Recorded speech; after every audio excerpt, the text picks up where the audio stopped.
I'm very excited. This is something that we don't ever do. So it's something that we're doing for the first time ever. For the first time in forever. I don't remember the song. We have a very interesting cast of characters. Before we jump into the actual recording, I just want to kind of break down a little bit of what we're doing. So let me bring in my friends.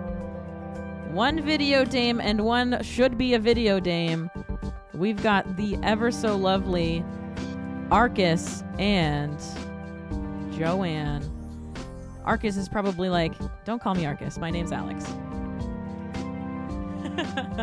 How are you ladies today? Doing wonderful. How are you? Oh my gosh, I'm so good. Thank you so much for asking. That was really nice of you to say.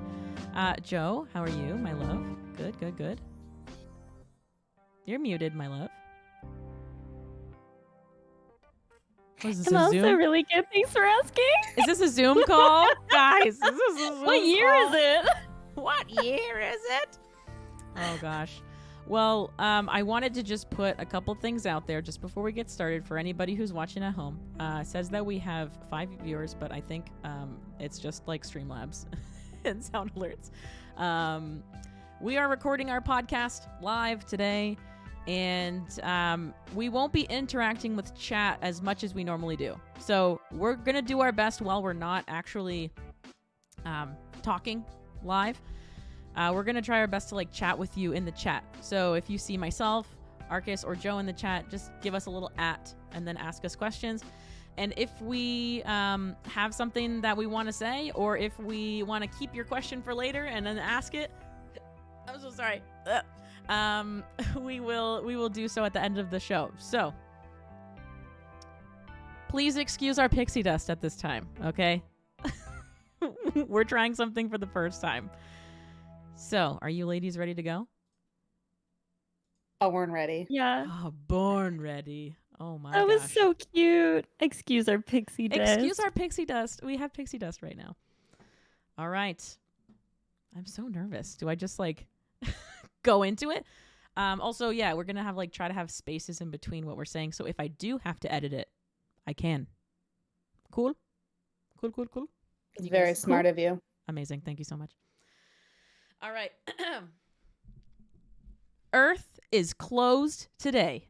We will be talking in detail about the series, not a series. All right. Let me do it one more time. You're doing great already, beautiful. I know, right? Okay. A+. This is what happens when we do it behind closed doors. Okay.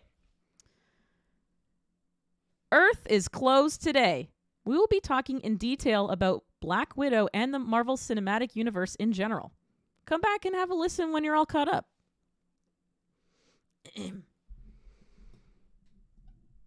Hello, comrades. Welcome back to the ever-popular Red Room. Video Dames podcast. We missed you guys so much. I know you're all expecting an episode on E3, but we were actually taken by this weird group called the TVA, and we missed the whole thing. But we'll get back to that later.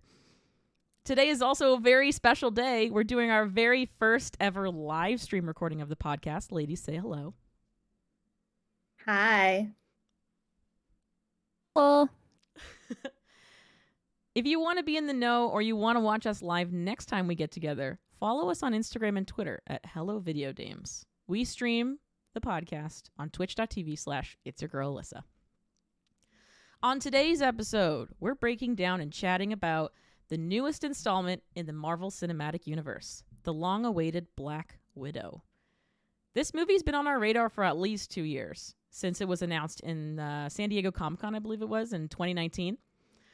This movie shows Black Widow in the unseen time between the end of Civil War and the beginning of Infinity War. We finally get to see her tell her own story, and it's all with a new cast of characters. And some of my freaking favorites, I might add. Ladies, what did you guys think about this movie? Was it everything that you wished and more? I will be perfectly honest. This is probably a very unpopular opinion. I went in not liking Black Widow. So I went in with more or less zero expectations. And I got way more than I bargained for because I think it is now one of my top Marvel movies by far. So it definitely went from least favorite Avenger to she's high up there. She's pretty good. Um, so I'm gonna have to say that I was extremely impressed just when I thought Marvel and Disney couldn't, you know, throw me off my Marvel game. They bring me this. Joe? Oh, can you guys hear me okay? Okay. um, Honestly, I was in the same boat. I didn't dislike the Black Widow character. I just didn't really know much about it. Being a movie buff, but not really a comic book nerd too much. I have to rely a little bit more on the TV shows and movies and things that were provided to get to know the characters in this universe. And she just really didn't get anything up until this point. So I agree, definitely didn't really go into it crazy excited. I haven't gone into any of the things that we've watched crazy excited, like WandaVision or Falcon Winter Soldier. Loki obviously is its own thing. But yeah, I didn't go in crazy excited or anything, and I loved it. I thought it was so good. Me too. I also didn't have like any expectations when going into the movie, like especially because we all know that I don't love the more grounded movies in general. So things like The Falcon and the Winter Soldier, Captain America, I wasn't ever really like a huge fan of because my draw to Marvel and like just like superheroes in general is the fantastical. So like I want to see like Doctor Strange doing his freaky magic, and I want to see like Scarlet Witch doing her freaky magic. I want to see Guardians in space and Thor just freaking throwing that hammer. The hammer pulls you off. You have a special relationship with that hammer. so for me, like I was like, you know what? It's gonna be a Marvel movie. I should have Marvel level expectations, but I'm not gonna be disappointed because I don't really have that much investment in it. And I went into it like that, and I enjoyed it thoroughly. Just how I went into it with like Black Panther. I knew nothing about Black Panther when I first saw it. I was like, I know this is an important movie for a lot of people, so I'm gonna like watch it fresh eyes. And that's how I kind of came off with Black Widow. I love the new characters that were introduced. I'm really hopeful that we see either TV series or Yelena take on the mantle of Black Widow or maybe Red Widow. I have no idea, but definitely very exciting for sure. I have a question for you ladies. Do you think that this film would have been different if it were released in phase 2 or 3?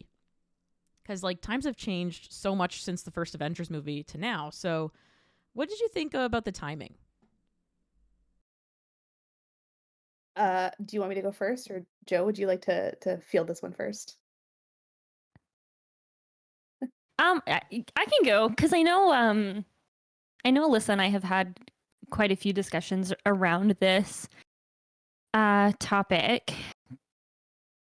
I definitely think that so much has changed in the last 2 years alone, much less obviously since phase 2 or phase 1, when everyone was kind of first introduced. I think that it would not have been the story that she deserves if it had been earlier. But I also think it sucks that they did it so late because, like, she's dead. And also, like, I think so much of the reason that we liked this story, I mean, at least for me, was like the other stuff. So, like, the other characters introduced, Yelena's jokes, the overall theme of the story. But I don't know if Nat shined the way that she would have if this would have been made several years ago.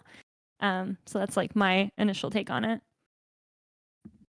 See, I don't know. I feel like if this was released sooner, I feel like Nat would be pushed back because I mean, you can see on TikTok, you can see on social media, like Yelena is the new Marvel favorite. Everyone loves her. Nobody can stop talking about her. Totally. So my biggest fear is that if they did it sooner, Nat's death wouldn't have that same type of impact and that same type of closure that it did. So I don't know about you guys, but the entire time I'm thinking during this movie, my thought process is like, wow, she's dead. They never probably got to actually say goodbye to each other properly. And that kind of stuck with me throughout the entire movie. So I feel like if they did it sooner, you wouldn't have that same type of emotional effect that I'm assuming Disney and Marvel was going for. Um, I mean, you're not wrong. It would have been nice to have them do it sooner so that more people had a genuine connection with the Black Widow. Um, but with that being said, I think the way that the directors made the movie and the way that they intended it to be with the emotional effect and all, I think it wouldn't have fit anywhere else but towards the end. I don't know if I agree with that. Ooh. I feel like. Oh no, go ahead. No, you please go. No, right I just like a baby, just counter argument. I feel like they only made it like they made the movie based on the fact that they knew everything that had happened up to this point. If they had been given the same assignment years prior, they would have made a totally different movie, but it maybe would have had just as much impact or a different kind of impact in the universe that we were in at the time. Like I think that like I do and don't love watching movies when I know that the person's gonna die, or I know like nothing feels as impactful like when Taskmaster threw the shield and it caught in the door window. You're like, oh well, that was never gonna hit her because she hasn't died yet. Like we've seen her death, so nothing is really as impactful as it could have been. And I think that introducing even identically the same characters, her family, her sister, them not being able to say goodbye, we would have felt, oh my gosh, like, you know, Black Widow shouldn't have died because like she didn't have a family and she had like nothing to live for and it was just her by herself. Maybe that scene with her and Clint would have made more sense because like Clint has a family. It's like, well, so does she. Like she has a sibling and a mom and a dad and people who will miss her and people who she didn't get to say goodbye to also. So maybe knowing that maybe would have made her death more impactful and not like, oh, well, I guess she's dead, you know? Yeah, I feel different parts of what you guys just said. So I think that definitely the movie would have been totally different if we didn't already see an Endgame. Like the whole time we were watching it, I was like, there's no risk. There's no way for me to be like, oh, I'm scared that something's going to happen to her because I know nothing's going to happen to her because she's in movies, more than one after this. So there was nothing for me to like be on the edge of my seat about. The only thing that kind of pushed me through the movie was like, I have to connect with Yelena because I know that Black Widow's not going to be in this movie anymore. I know that she's not going to be part of the MCU anymore because Endgame happened. So I think that's also a reason why people connected with her so much, not only just because she was super likable and she was really funny and energetic, but I also think that my brain just went. I also think that I'm glad that she got the treatment that she did now, because if this movie had been made in like 2009 to set up Avengers or anything else, she would have got the like Elektra treatment. She would have been like, yeah, she was in Civil War, or she was not Civil War. She was in Iron Man 2. So we're going to make her a movie so that you understand her backstory kind of thing. And I think she would have kind of got a backhanded explanation to her story. So the way that it was told made me feel more for her backstory, and it made me feel more remorse and sadness for her death. Now, I do think it definitely would have benefited the MCU as a whole to have this story told back then, but maybe the end credit scene wouldn't have made sense. Like everything else would have made sense if it was maybe after Ant-Man or before Ant-Man or whatever. Something in between Civil War and Infinity War, I would have appreciated it probably just the same. I was just not as interested in Nat because I knew that she wasn't going to go on. Does that make sense? Yeah, Oh, no, no, I mean, 100%. totally makes sense. I think for me, it was also like the little details, like the way you see Marvel making the connections. So, you are always constantly hearing about, Nat and Clint in Budapest. And you were constantly like, what happened in Budapest? Constantly. So and you never really found out. They were just always kind of making little hints here and there about something that happened. So the way that Marvel kind of threw in, a little bit more details, like, okay, they were stuck at the train station, like in the air vent, or the fact that you can see Clint's arrow in their little hideout that she points out. So I feel like those had a lot more impact for me, or even just the fact that now you're like, so that's why she was wearing a vest in that movie. Because if you look, she's not wearing a single vest in any of the Avengers movies that she's been in. Or if she is, they do not have pockets. Okay, they are skin tight. It And has not so many practical. pockets. So many pockets. So many So many pockets. pockets. I can hold so many So things. I feel like It's for so me, it was the little convenient. things like that. However, I do also recognize that there's probably a lot of people who haven't seen those movies in a long time and probably did not get any of those connections. And they were kind of, they see stuff afterwards and they're like, oh yeah, I guess they were talking about Budapest. So I feel like you can kind of get, depending on who's watching, totally different views. And I feel like those little scenes wouldn't have any meaning if it was earlier on. If that makes any sense. I get that. I totally get that. I think the only I totally get that. I think the only critique that I have is that they didn't show any flashbacks of Budapest. They were like, the things that we know about Budapest is that they were in the safe house together. Hawkeye was sent to kill her before she escaped, and that they hid in the train station, and that's all that we know about Budapest. Oh, sorry, Budapest with a H. There you go. So that's the only flaw that I have in this film is like you had the opportunity to make I would have watched a 2.5 hour, 3 hour movie about Black Widow if I knew it was going to be her last hurrah. Why not show us a little bit more about her and her backstory? A great question is, are you excited about the Hawkeye movie? A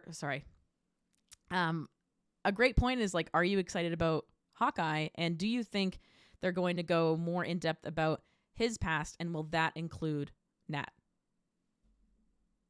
Can I go on a weird like Disney chaos theory for a moment that is probably totally out there and I'm probably reading too much into it? That slightly ties in 100%. Loki. Yes. Okay. So there's a scene in Loki in the TVA where there's this giant screen that shows the list of different Nexus events. And one of the like areas or one of the places where there's a Nexus event is Vormir, aka where Black Widow died.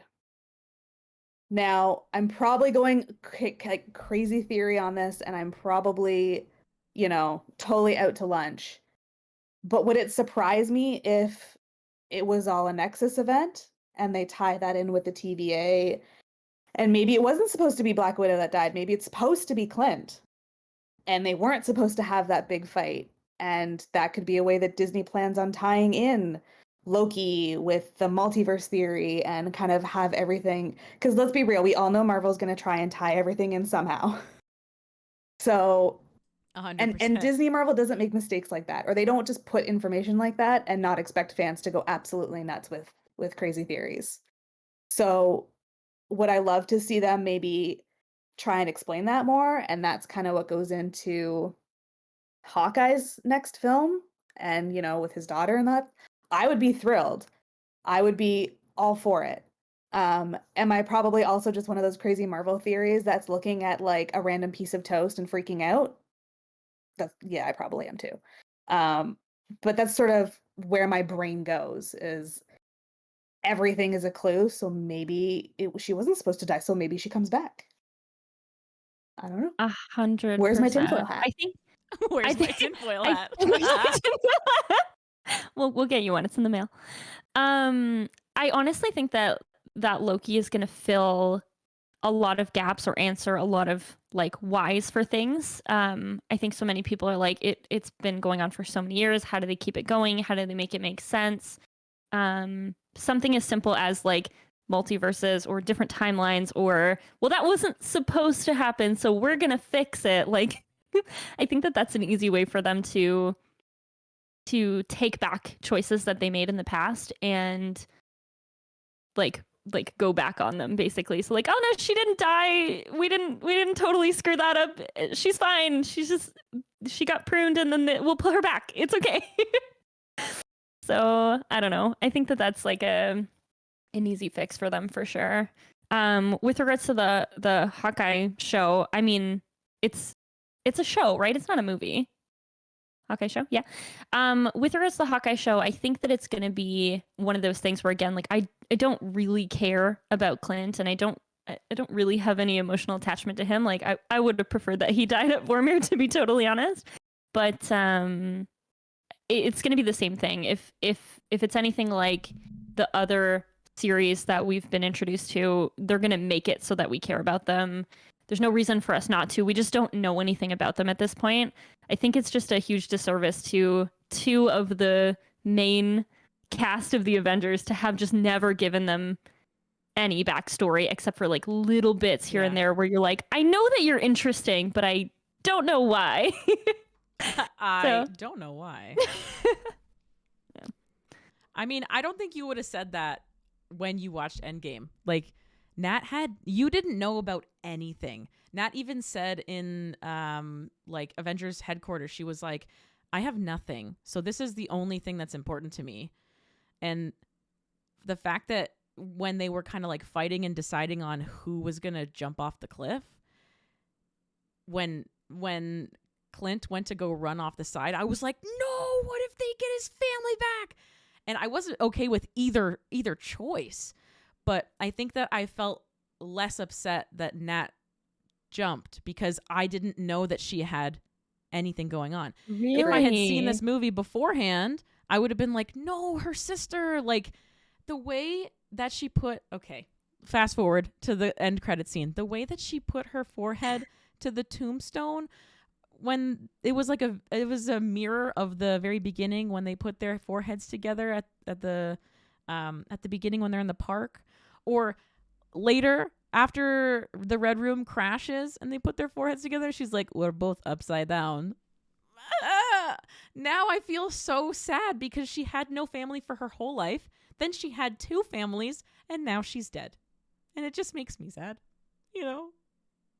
I'm sorry, as a side note, those two kids need to win some type of freaking Emmy or Oscar. Aww. I don't care what, but they need some type of award going on there. I don't care what it is, just get these guys an award. I don't care what. Give them a Funko Pop. Give them a Funko Pop. For real, I thought Nat's character was a boy for like the first 10 minutes. I was like, isn't that a she boy? She debated it with me. I was Same. like, that's Natasha. She's like, no, that's a little boy. That is a boy. I think I've seen him before. All right. Man. Any other thoughts, ladies? What do you think? To wrap that segment up. I don't know. I will say this, that I did always ask the question of, does anybody actually know in the world about Natasha's sacrifice in Vormir? Like, what do people know? Do people know that she sacrificed herself? Or do people think, like, that Clint pushed her? Like, I feel like that would have a huge impact on the story as well. Because if everyone is under this assumption that, like, Clint pushed her or something happened there, I mean, you can totally see why maybe the Hawkeye story will take a totally different turn than if people know the story and maybe it's not so much that he's the villain, but instead he's the hero. I'm always curious about that, as to what exactly do people know. And like, does Yelena know? Because the end scene, that can make or break everything, right? Because I'm going under the assumption that she was snapped. That's me. I know there's probably tons of theories out there. I don't think so. You don't think she was snapped? No. Let's talk about that a little bit later when we talk Okay. about But about that's just the- my only other side note when it comes to Hawkeye is what do people know about what happened? Do they want people to know? Because that's going to totally affect what happens later on, I think, in the series. yeah, like what's the consequence and what's the perception of like what happened. They were the only two there. The only person there was what, Red Skull. So Well, I don't he's know. not going to explain what That happened. He's we not know gonna- of. Red Skull Marvel ain't no loves bitch. to throw people in there without telling us. Snitches get stitches, okay? Red Skull ain't no snitch. Uh, All right. No, honestly, I was going to say you're totally correct in that, because I think even just the notion that they were like, okay, well, she died. She died on another planet. She died on another planet getting something called an Infinity maybe in Stone, another so they galaxy, who knows? so they could go back in time and fix something that they needed fixing. It's just, how do you explain that to somebody? So yeah, the general public, do they know about her? Do they care about her? Do they care that she's gone? Did they like have any notion of what happened? Yeah, like maybe Clint killed her. I don't know. They were good friends, and then, you know, when you go missing, you check on it's always the spouse or the best friend, you know? It's like Sometimes Or I even forget she's you guys just a can't see casualty me. of war. I have my hand up. Me. Can I go next? you go. They live in a world with superheroes. They live in a world with a Spider-Man and an Iron Man and a Scarlet Witch, and they live in a world with an Incredible Hulk, and they have an ice cream called Hulka Hulka Burnin' Fudge. Don't they? I'm sure they're like, the Avengers saved us by going back in time. We literally turned into ashes and then came back. I think they're okay. I think if they were told the truth, they would be like, okay, that makes sense, because, you know, Doctor Strange exists. So, mirror dimension, whatever. I mean, there's literally a guy wielding a giant hammer. A hammer from another world. He's from another fucking planet. Guys, oh my God. Well, That's fair. those Asgardians. Speaking of family, family is a big theme in this film. So what are your thoughts on the family dynamic? Alexi and Yelena as characters, and the way it was told by Disney. I have so much to say about family in this, You do you, girl. You go in first. this movie. I would first like to point out, I don't know if you noticed, but Alexi has Natasha and Yelena's name tattooed on his arm. Yes, I So saw when that I saw in that, Russian. I got really excited. Like in the prison scene, as soon as I saw that, I was like, yeah, no. He cared. He fully cared. Like, I feel like it's a detail that's really easy to miss, but as soon as I saw it, I was like, oh, okay, so he does care. I do think that Yelena had probably one of the most impactful lines of the entire movie when she literally says that it was all real to her. And this is, in my opinion, when you really see her soft side, because she's got this tough, no nonsense attitude the entire movie, where you're like, does this girl even like have any emotions? And then all of a sudden, when they talk about her family, she's like a totally different character. And the way that the actress is able to make that flip, I don't know, there might have been a tear. I can't confirm nor deny. Might have been a tear. I can't confirm or deny, but I did cry a lot. I cried 10 minutes into this movie. When they played Smells Like Teen Spirit, that cover, Right? I was cross-legged on the couch, and Joe had walked away for a second, and I was looking at the TV, and I was like, huh. And she was like, "Oh, baby, are you okay?" And I was like, why did they play this song? It's so sad. Why?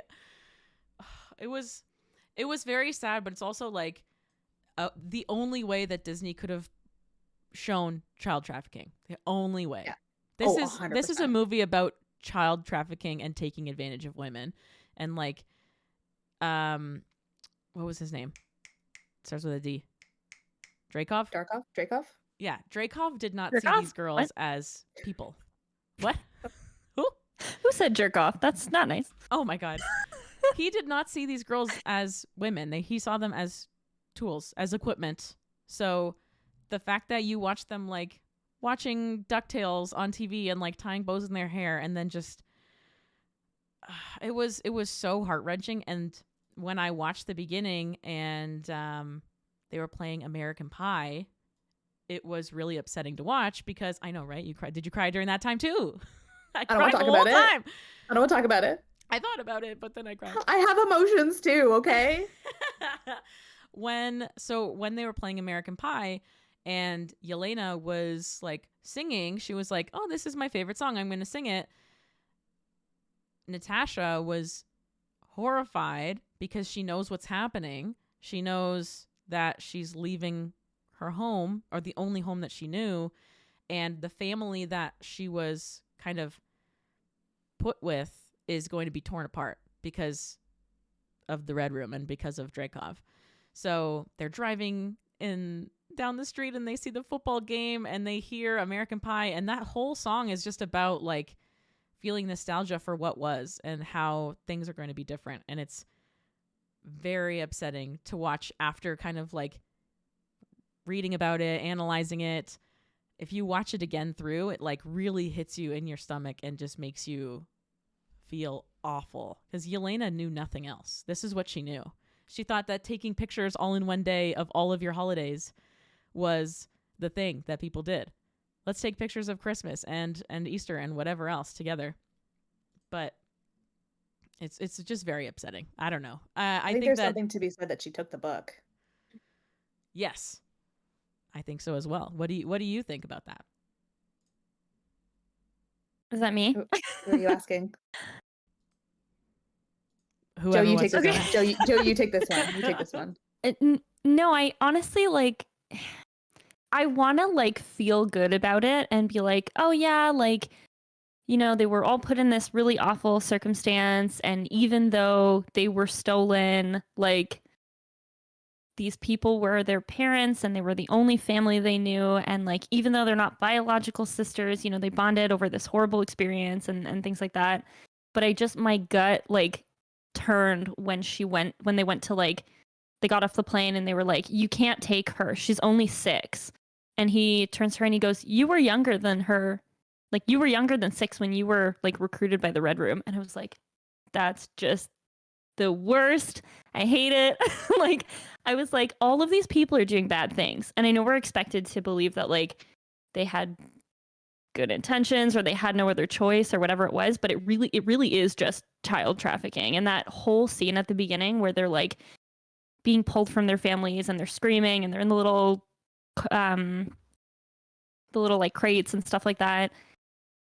I was honestly expecting, when the movie started out like that, it was very dramatic and raw and sad and like real. I expected the rest of the movie to kind of ease its way into that. And then my brain was like, oh, well, it's a Marvel movie, so they're going to try to have it be a Marvel movie. But then I also remember things like in the opposite direction, things like Guardians of the Galaxy, where like that didn't feel like a Marvel movie. It felt like a totally different genre of movie altogether. It felt like something different, some cast of weird characters with like a raccoon and a tree and a guy. And like, that was something we were expected to just get on board with. I feel like if they had made it more of like a serious movie, if they had given it that darker tone, I think I would have liked it even more, because it's like, oh yeah, like they were child trafficking victims, but like it's okay because they took Christmas pictures that one time and they love each other and that's family. Like, it's so dysfunctional that it hurts me, and I'm trying to get on board and be like, yeah, they love her, but also they took her. I don't know. But I also think, like, how did Melina and Alexi get into this? Like, I don't think they did this voluntarily. So who would volunteer to do stuff like this? I'm pretty sure Melina, as the Iron Maiden, would have been someone who was recruited as well, or like born an orphan or something like that, and taken into custody and just kind of like given Stockholm syndrome to be like, this is what is perceived as my life, so I have to follow what I'm being told to do. And same for Alexi. Like, he was what was it, the Red Guardian? So like, he is this Captain America of sorts. Do you think that it was like noble and amazing for Steve to turn into Captain America? Do you think he was volunteered to do something like that? I don't think so. I think that these people were just like forced into the situation and then made to kind of follow along in this plan of the widow program or whatever else. Like, I think the only person that was kind of happy about it was Alexi, because he was getting all of this like glory, and he was Russia's Captain America. So he was like, I'm ready to like do what I'm supposed to do. Like, I'm excited. I like being strong. You can tell in the whole movie he's like, I'm amazing and look at me. Look, is that me being Russian or me being German? I can't decide. Yes. Both is good. Yes. But I think that Melina is like, I'm really smart, and I am trained to do the things that I do because of what they gave me. Not that I chose to do it, but I'm kind of stuck in the same situation. She's just deeper into it. You know what I mean? I feel like Alexi is one of the people who actually did everything by choice. And the only reason I say that is he's literally got the two girls he's lived with for 3 years, crying, freaking out, no idea what's going on. And what does he tell Dreykov? He wants his suit. He's so focused on being back in the spotlight that a part of me doesn't want to say that he was brought into it and he just goes with it. I think he actually enjoyed it because he got all the credit. He had a toy made after him. Like, he doesn't see, and I think it's maybe he doesn't actually see what happens to these girls. He has no idea, but he doesn't care. So like when that scene happened, I was like, this guy's a total dick. Like, I love David Harbour. He is one of my favorite actors of all time. But when I'm watching him, all I could think of is I'm ready to punch him in the face. That's like the entire time. And that was all I could think of, you know? Alex, literally, we were watching it, the same thing, and they were going through the whole process where they were adults and they were looking to like break him out of prison and all this stuff. And I was like, oh, okay, well, he's still the bad guy. And Alyssa was like, no, he's like their father. He's the good guy. They're going to rescue him. And I said, no. Bucky broke Zemo out of prison. He's also the bad guy, but they needed him. They needed to know where the other bad guy was. So they picked like the lesser of two evils, got him out as a means to an end to do something good.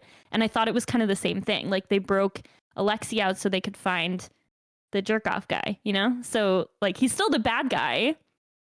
I mean, like, immediately punch him in the face, and they don't hug him or like, Right?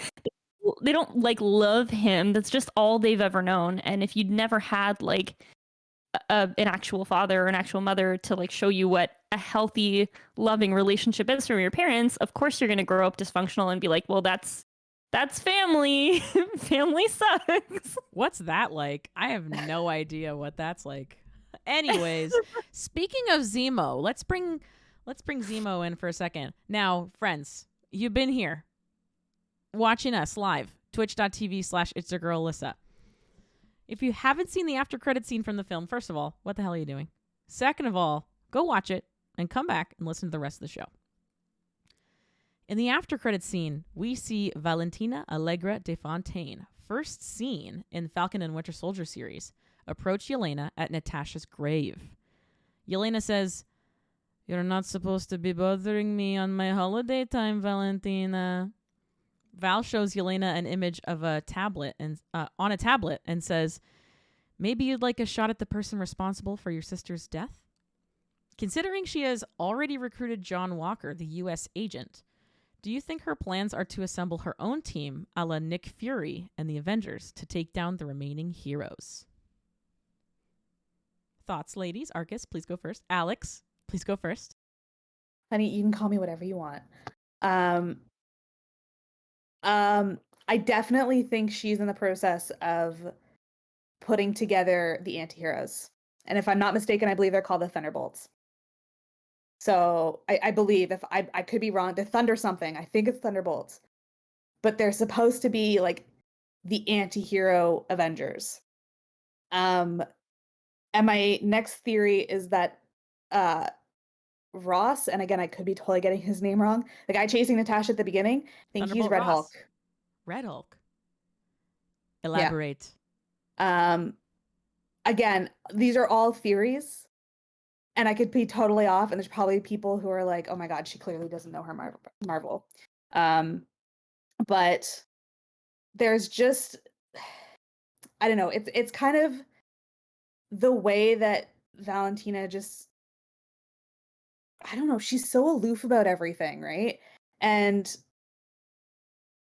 there's just the way her attitude presents herself that if she was this subtle or this kind of sneaky, they're not going to be actual heroes, right? I'm sorry, but it's not going to be the Avengers. No. And you know she's up to something, and you know she's obviously using trickery against Yelena. I mean, clearly because she's trying to get Clint killed. Mm-hmm. So there's absolutely no way she's up to doing anything good. So my theory is she's just taking all the anti-heroes, clumping them together, and thunderbolts. And there you go. Well, That's yeah. A great idea. The Thunderbolts, from what I understand, originally was created by Zemo. Zemo was in charge of like kind of bringing them all together, and they were kind of reformed over time and turned into the Dark Avengers. So the Thunderbolts, not the Thunderbirds, the Thundercats, the Thunderbirds, those Thunderbolts, the Thunderbolt. It's a tongue twister, guys. Say Thunderbolts 3 times fast. I bet you can't. Bet you can't. The Thunderbolts, I think, like Alex said, will reform like Yelena. I think Yelena will probably figure out that it's not something good. I think she'll figure out that Val is some kind of bullshit. U.S. agent. I think that Val will somehow find Agatha and maybe recruit Abomination, who we see in the Shang-Chi trailer. So it could potentially be that she's putting together this team that will be under her control, a la Nick Fury, to maybe combat the Avengers and take down the remaining ones that are Earthbound.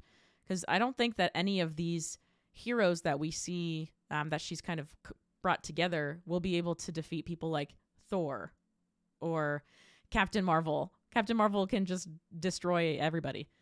So I don't know. It's going to be an interesting take. I think that I know that we're going to see Yelena in Hawkeye. She's supposed to be in that, and I'm pretty sure I've seen set photos of her there. So not to make any spoilers, but I'm pretty sure she's in it.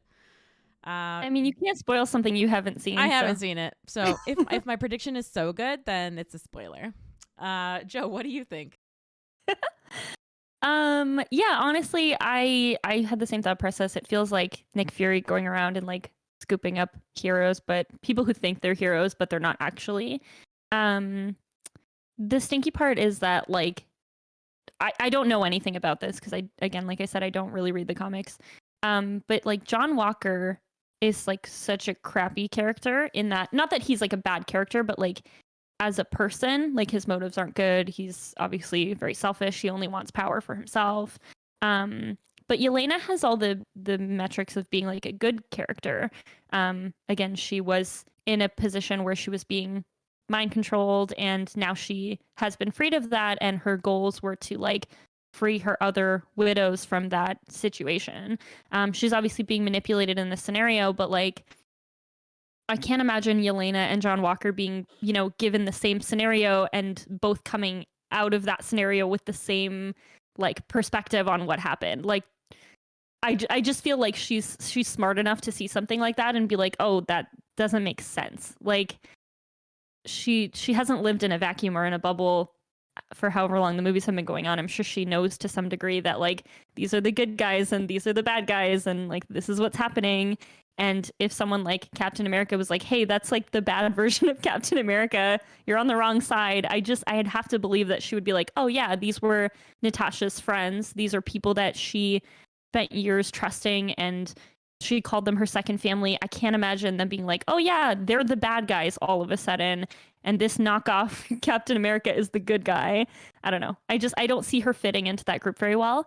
And maybe the goal is to try and scoop up these people, and maybe in Hawkeye she'll get turned to like the good side potentially, and then we'll get her back. I don't know. I like her. I don't want her to be a bad guy. Just because you're a bad guy doesn't make you bad guy. Bad guy. From the ears of Wreck-It Ralph, or from the mouth of Wreck-It Ralph to our ears. I think you're right. I didn't even think of that.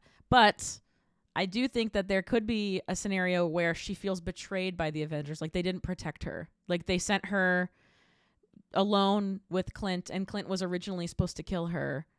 And like how we saw in Budapest, are those bullet holes? No, they're arrow holes, because he was supposed to originally kill her, and then he ended up trying to help free her. I think that also, to address Alex's point earlier, I think that she was not blipped.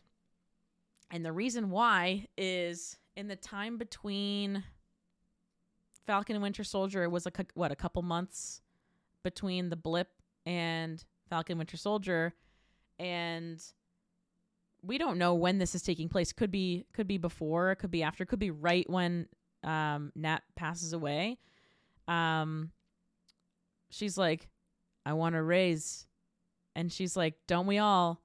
So I think that potentially her involvement with Val could go back 5 years. Maybe she's manipulated her to a point where she made her believe that the Avengers didn't care about her sister, or something happened in that interim time where she was maybe mind controlled in a different way, because she had that chip in her that Dreykov put in her. Maybe Val figured out a way to put Yelena under her control.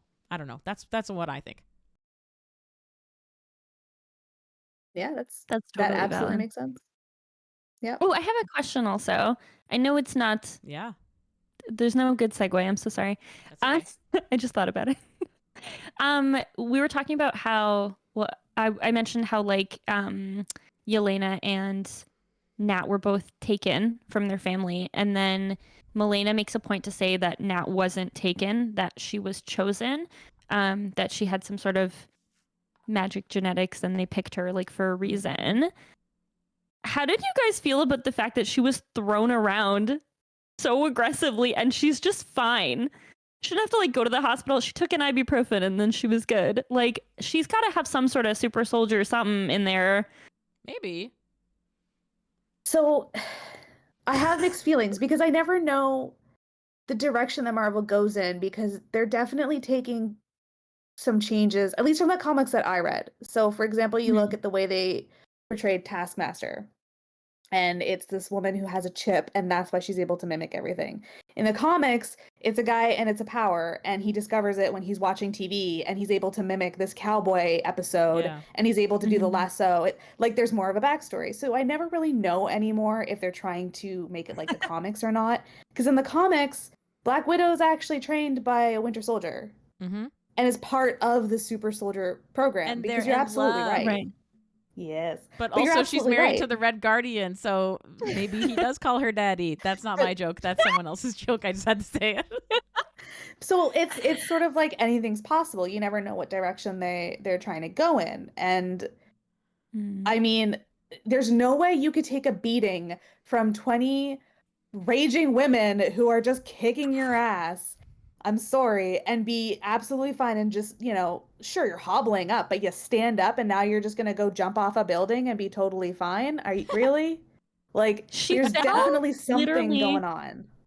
She fell literally out of a building and, like, smashed her face and all of her organs on all of these things. And this lady, like, just dropped out of a plane and broke her leg. And she's like, "Do you need help? Can I help you? I should also be dead, but can I help you?" Well, the answer is that she doesn't have a skull or bones. That's it. She don't got it. And it does make me wonder, is that something that Marvel would be willing to, is going to dive deeper into? Because then it would go more into the story of her and the super soldier and why she had such a connection with Captain America. You never know. I don't know what direction Marvel wants to go in anymore, and sometimes it's frustrating, because I'll be watching and I'll be looking over to Matt, and I'm like, all right, I know about Taskmaster. This is gonna be great. You're gonna love who this is. And then they take the helmet off, and I'm like, well, never mind. I'm just gonna sit here like I don't know a single thing. That is not what I expected whatsoever. And as a Marvel fan, I do kind of like it, because, when you're watching something and you already know what's going to happen, it's sort of meh. But then at the same time, you think you know something and you're just wrong. It's heartbreaking. I think that there are good and bad reasons as to why they made Taskmaster, what was her name? Alexandria? It was No, Anna. Antonia, because the original guy's name is Tony for Taskmaster. I think that it just further proves the point that Dreykov does not see women as people. He sees them as weapons. He sees them as tools. He sees them as something that he can take advantage of. So when his daughter was not his daughter anymore, when he saw her as just something that was damaged, he was like, well, what good is she to me now? I'm going to make her into a super soldier, even bigger super soldier, because she can flip knives like Bucky, and she can have freaking Black Panther fingers and cloths, like tablecloths. No, claws. She uses the shield. She does it all. And I think that the fact that he treated her like a computer or like something that he could program was just furthering the point that this man is like unlawful and disgusting. Yeah.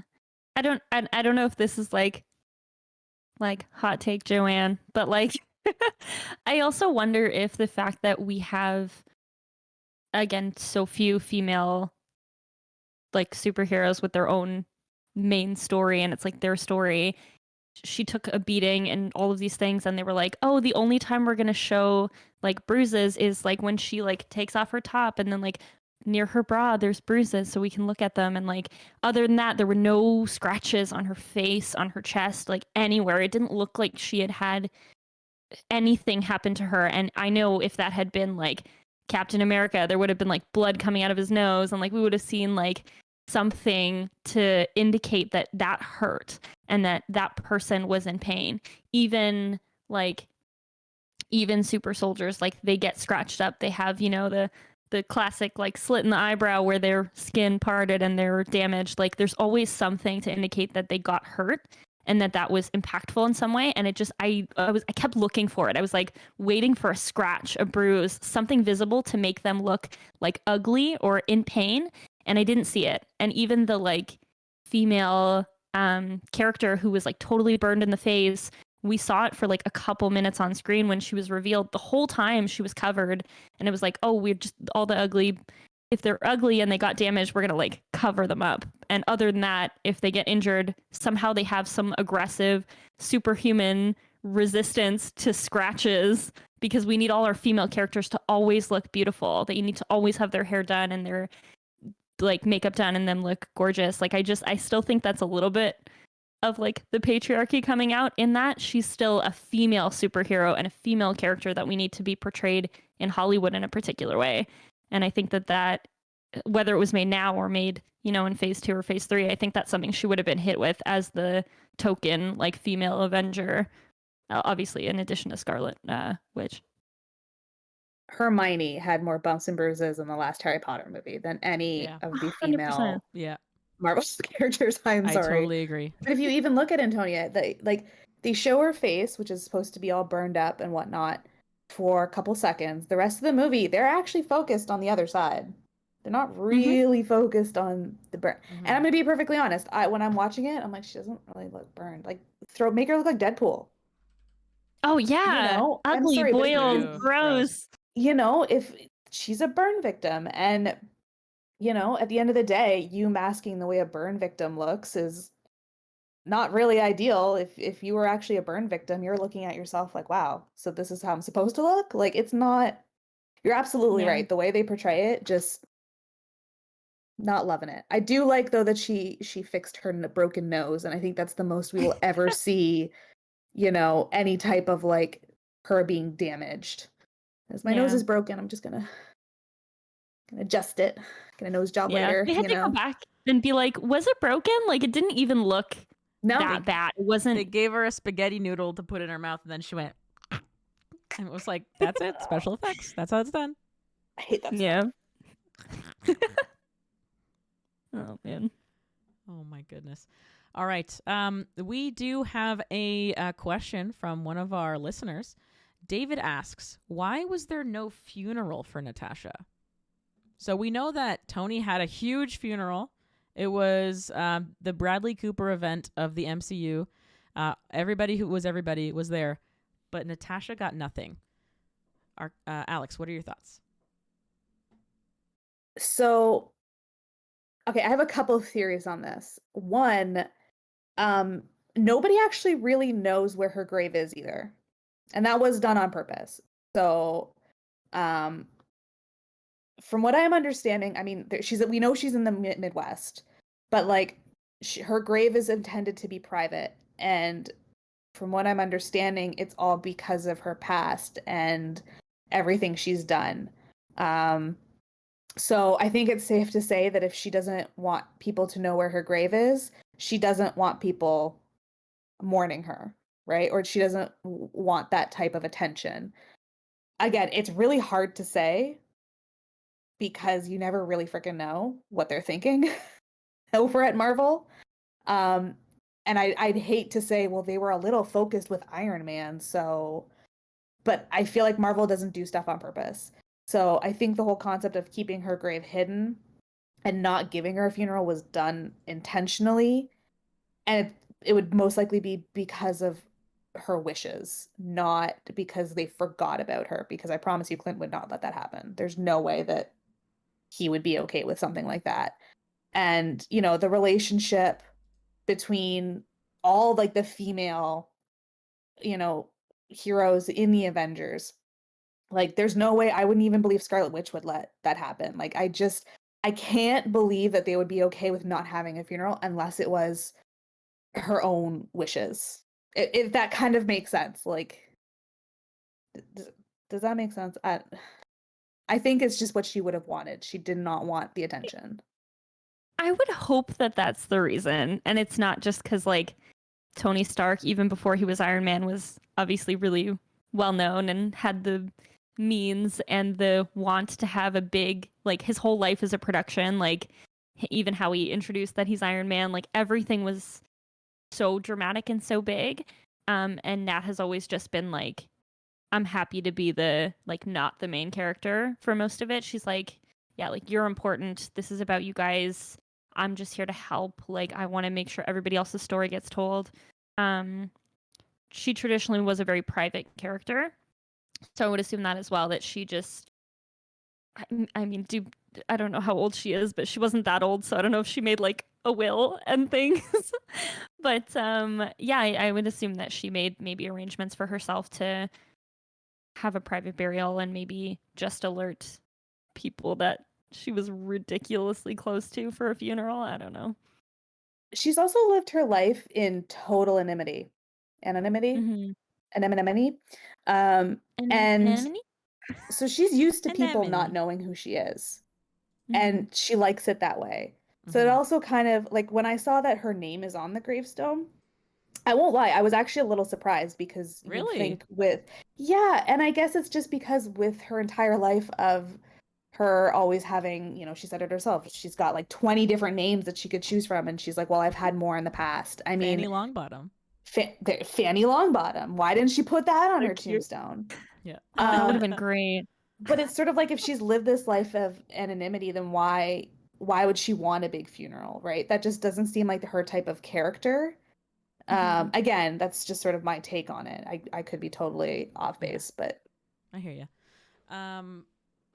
We have a comment from one of our listeners, the infamous Nate from Geekcentric. If you guys love our show, I'm sure you'll love the Geekcentric podcast. Nate says, Natasha changed so much throughout the MCU and went from a sex symbol and sort of flat character to someone with so much more depth. And this movie makes her sacrifice for Clint and his family so much more impactful because she knows how important it is to be with the family she just reconnected with. I think that's a really great way to look at this movie and look at Nat's means to an end, because like I said earlier, I feel more connected to her family because I know what happened. But now I believe that her sacrifice, if I'm going to go back and watch Endgame, her sacrifice means that much more. And her sacrifice for her friend also means astronomically so much more. So that's a really great comment. He does ask a question. Recently, David Harbour mentioned his ideas for a standalone Alexi story with a movie or show exploring his current character after the events of Natasha's death, with flashbacks exploring his glory days. Of all the characters introduced in this movie, which one would you want to see get their own story, and what would that story possibly be? Great question, Nate. Joe, what are your thoughts? Honestly, I thought about that too. And I think that it'd be really cool if Alexi did get a story as my brain keeps wanting to say Crimson Dynamo. What is his name? Red Guardian. His name is the Red Guardian. As the Red Guardian, thank you. If he got like a Red Guardian story, and anytime they had to do like flashbacks or he was being dramatic and like telling one of his stories, if it was animated. So a la like Into the Spider-Verse, like that sort of like animation where anytime he like gets really dramatic and has to tell that part of his story, because like who knows if any of that really happened. Like he tells all these tales about how he fought Captain America when he was still frozen in ice, like all of those things. If it's animated, so we never get to know if it's like really canon or not. It's just only told from his perspective. That would be so cool. Like what if, but it's just David Harbour telling all of these prison stories. It's like this one time me and Captain America, we met in the Atlantic Ocean. That'd be so funny. I'm sorry, as a side note, was anyone else heartbroken at the loss of opportunity for a Stanley cameo when they were arm wrestling? Anyone else would have loved to have Stanley Lee just slide in there, ready to take a... I'm sorry, but I saw that and that would have been his cameo. In the arms of the angels. That just that's what came to my attention. I had to point that out. Like, oh my gosh. You know who would have made a really good partner to this story that you're like making up in your head? What's Ant-Man's friend? Is his name Luis? Oh. Yeah, this one time the Red Guardian did this one thing and he did this other thing, and Captain America was like, wow. And then like that would be so amazing. And I would love that so much. Oh my God. That would be great. Old. If they can have Deadpool and Korg review movie trailers together, we can pair those two up. That would be so incredible. I think those are two of my favorite like side characters in all of the MCU. I think if I could pick something, it would probably also either be something comedic, like using David Harbour for what he's good at and like being very extra and doing kind of like a throwback kind of thing. Like shorts, like 15-minute shorts of the Red Guardian just doing fucking shit across the world. Or something like, I mean, I just like Yelena so much. If she could have her own show, like have the Black Widow focus that Scarlet deserved, that Natasha deserved. I think that giving her a series would be a great way to add more depth to that character or that mantle, rather than just giving them like films. Because I think that's kind of something of the past. Like this year we got WandaVision, we got Falcon Winter Soldier, we're just finishing Loki tomorrow. Very excited about that. We have Hawkeye on the horizon. We have Miss Marvel also in 2021. So taking these 2-hour films or 3-hour films and expanding them to 6, 7, 8 hours is a great way to keep your audience engaged and also just keep them hyped up all throughout the year. No one stopped talking about Marvel. So taking Yelena as a spy thriller, comedy, drama series would be so dope. I think that would be so cool. I got really excited for a second there. It was great. It was warranted. Thank you so much. Wonderful. Any closing thoughts, ladies? I know we're missing two of our favorite dames today, but we want to just thank Alex, aka Alex, for joining us. What are your last thoughts, my friend? Well, I would like to quickly just point out that I would prefer a Taskmaster. Oh, really? Story. I didn't even. I thought you answered. I'm so sorry. I'll forgive you. No, I'm just kidding. She got so excited. I was so excited by Yelena. I was like, she just put it in there, and then we'll make a TV show. We'll chop it up. We'll put it on Disney Plus. It'll be great. It'll be good.